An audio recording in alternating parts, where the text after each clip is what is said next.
music is the world that I live in. It's everything I live and breathe. So it's part of my nervous system. It's part of my DNA.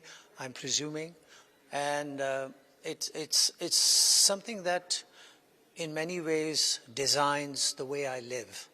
It's who I am. It's my character, my likes and dislikes and everything. They all revolve around art. So I have to say that it means everything. My family is part of that. I mean, look, my wife is a dancer. My one daughter is a filmmaker. My other daughter is a ballet teacher. So everything is art and everything is music. Agreeable place to be, where we all are in a world where we think, act, behave, and go forward with the same ideas, the same thought, and on the same path. So that's what music is to me. Music has given me everything that I am. Music has brought me to the world. It has brought the world to me. So yes, I cannot imagine me being separate from music. Music is the outfit I wear. I think artists have very little problem trying to keep themselves motivated. And the reason is because they have the chance to be able to work with so many different artists, not only just in their country, but all over the world. And because that happens, they are not doing the same thing over and over and over again. If I was a tabla player and I was playing with the same sitar player for 25 years, I would wither.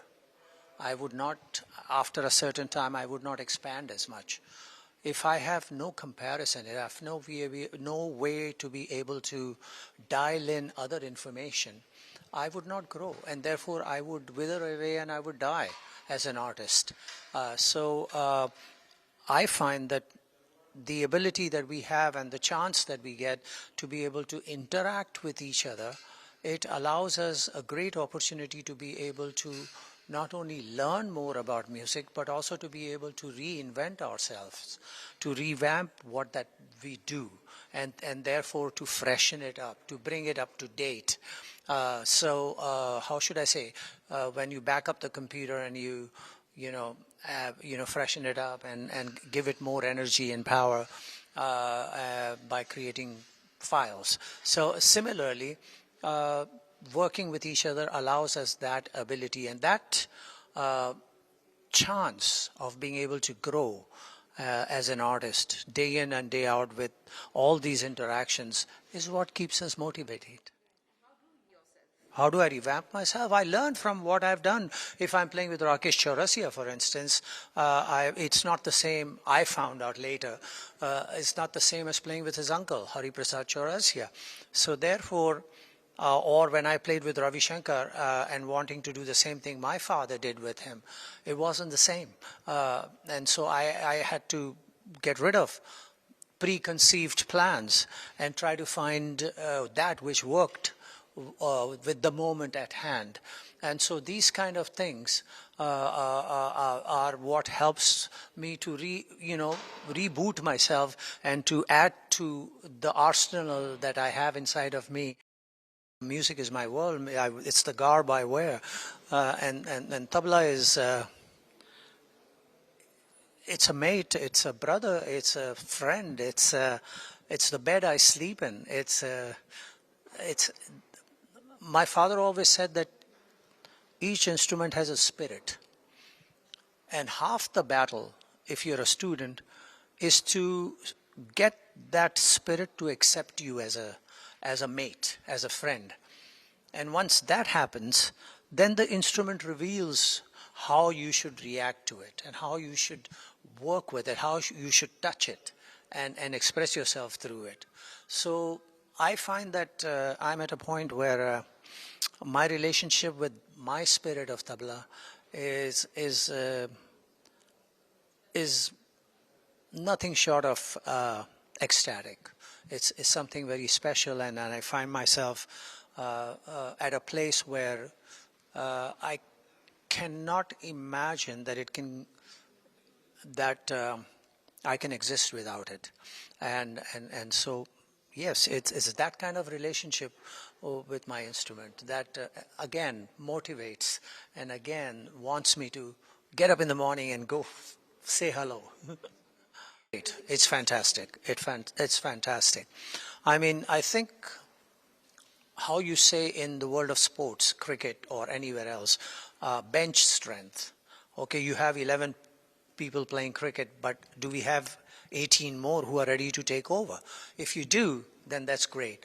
That's what happens with Indian music. I mean, there's so many great musicians performing, but you look behind and there's hundreds of really amazing young Indian musicians in Indian traditional form who are just waiting their turn, who are great. They're chomping at the bits. They are fabulous. And so I feel that Indian classical music at this moment is at a very happy place. And because of the media and their ability to be able to project the musicians and this art form out to the world, it has gained in popularity, it has gained visibility, and therefore there is much more focus on it. And so therefore, I mean, I cannot imagine if this same visibility was available to the maestros of the old, like Bismillah Khan Sahab, Bade Ghulam Ali Khan Sahab and all, what they would have been like globally speaking. It just boggles me.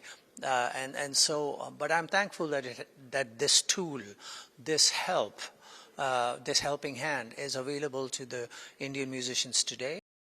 It's music to start with, and if you're looking for me to say one is good or one is bad, that's not true. In my opinion, there's no such thing as bad. Music is music. If it's different, that's what it is. This is different, that's different. That's basically it. One sounds different from the other. So that's what happens. But they both have appeal. But to think that Indian classical music will have the same kind of appeal as film music, that's wrong. So I always advise my Indian musicians friends to don't despair that you're not getting the same kind of audiences as, say, A.R. Rahman or Salim Sulaiman and Shankar Ehsaan Loy and all are getting in their concerts. Don't worry about that. You have a chamber form of music, and therefore you should, realize that that's the kind of audiences you have to play for, and that's where your music thrives. You put it into a stadium, it's going to lose its power. Its strength is lost. So therefore, in that sense, both have its place. They both have their niche audiences, and they both are equally good.